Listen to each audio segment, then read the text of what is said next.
Here's your forecast from the First Alert Weather Team. Well, for some, having to deal with a few raindrops. Of course, they would be the most densely populated areas here in the lower Cape Fear. Others remaining dry so far. The weekend's going to feature a lot of dry time.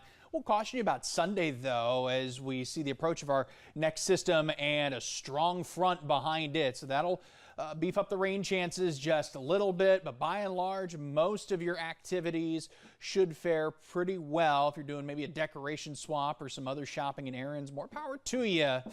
No need for the jackets quite yet, but keep an eye on the radar, especially Sunday. Best advice I could give you as we head into the weekend. Case in point, some water, some raindrops on the lens in downtown Wilmington. Our Easy Pro Express First Alert Skycam there high atop the Murchison building from the top of the last hour. Some showers there, 65 degrees, the current temperature, so we've cooled off just a little bit in the midst of all these showers. Now pretty firmly in Pender County, really anywhere from Porter's Neck up through Hampstead and portions of Surf City. It's about the worst of it for the time being. The clouds, the other thing that's been kind of a nuisance for us today, but a lot of dry time still to look forward to this afternoon. This seems to really be the only wave of concern for the time being. Yes, we could get a couple of other cells that try to percolate in the next couple of hours. Same thing, it'd be really grazing along the coast, but inland zone's going to fare the driest. Couple passing clouds through the evening and overnight. Here comes some additional moisture, and latest modeling says, hey, some of this could hold together just a little bit farther inland. So along Highway 701, you've got the best chance of seeing showers and areas to the west from there.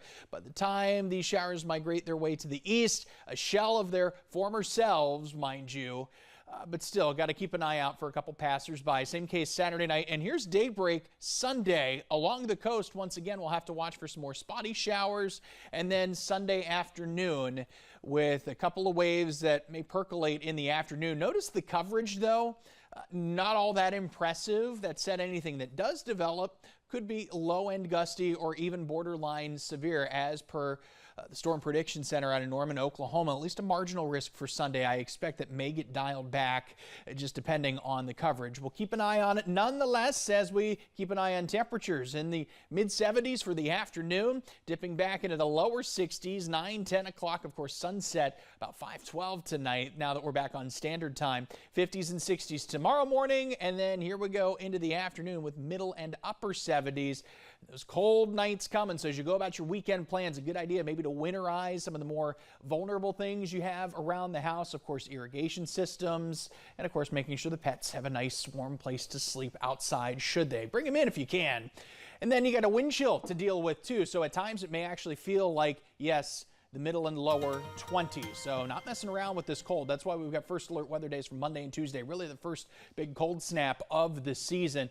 Veterans Day, struggling to get above 50 degrees. I think we can do it amid some of the sun, but fighting northwesterlies there, and eventually, Kim, we'll return back to the 60s, even pushing 70 by the end of the week. Back to you.